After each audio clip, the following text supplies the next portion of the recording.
जय श्रीकृष्ण मंडळी. कधी कधी असं वाटतं की जितकं डोकं आजवर घरातला पसारा आवरण्यात आणि कुठली वस्तू कुठे ठेवली आहे हे शोधण्यात लावलं ना, तितकंच डोकं जर शिक्षणात लावलं असतं तर आज आपण हे एखाद्या पदावर आरामात विराजमान असतो. पण म्हणतात ना, घर सांभाळणं ही सुद्धा एक मॅनेजमेंटच आहे.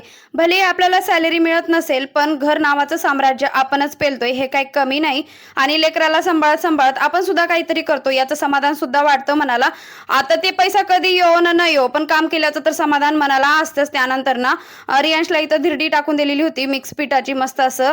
त्यानंतर मी सुद्धा दूध करून घेतलेले होतं. आता लागलेली होती भाजीच्या तयारीला. आता सकाळी एवढी घाई गडबड असते की त्या लेकराला लवकर जायचं असतं, म्हणून त्याचं पहिल्यांदा आवरून देते. त्यानंतर भाजी पोळी भात वगैरे करत बसते. इथं पोळी माझी कशी टम्म फुगलेली होती बघा.